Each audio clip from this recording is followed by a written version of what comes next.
You know that famous balcony scene from Aladdin where Aladdin's standing on his magic carpet, puts out his hand towards the princess and says, "Do you trust me?" And she grabs his hand and goes on this beautiful magic carpet ride. She did that because he said, "Do you trust me?" And she said yes. That, my friends, is our relationship with God. The moment you say yes to Him, the moment you say yes to the "Do you trust me?" question, you get to see things that are just beyond your wildest imagination because God is capable and because God is good. And He takes you on this lifelong journey that is real, that is authentic. In the gospel, right after Jesus' resurrection, we see the disciples and they're all sitting in this one place. And these other two disciples come back from Emmaus and they're like, "Hey, we saw Jesus." And I'm pretty sure they began to kind of wander among themselves because the women had just said the same thing. Peter and John went to the tomb and they saw that it was empty. And now these two other people are coming in and saying, "Hey, we saw him.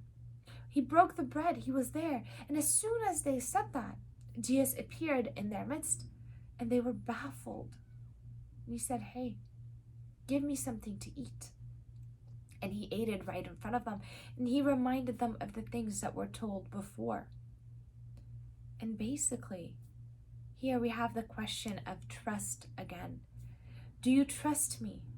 God is asking you today. Do you trust that I will deliver the things I tell you I will deliver? Do you trust that I will be there? Do you trust that what I tell you will come to pass? Because the disciples, when they saw Jesus crucified, they lost their hope. They lost their trust. And rightly so. I mean, this was a huge deal. But you know of the resurrection. You know who Christ is and you know what happened.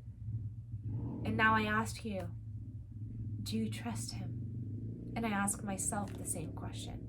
And every day I have to learn all over again to trust Him more and more, because every day something happens and I'm like, "Oh, that's too much," or "This is weird," or "This is different." And then we look back at what happened. We look back at His track record, and the answer has to be yes. Take this wild journey with God. Enjoy the ride. Enjoy the beauty that is life. Be with Him because He is always with you. And the moment you say yes, you get to go and see the world in a completely different way. A whole new world. 100,000 things to see. I hope you enjoyed this video. If you did, don't forget to like, share, and subscribe, and I will be with you next video.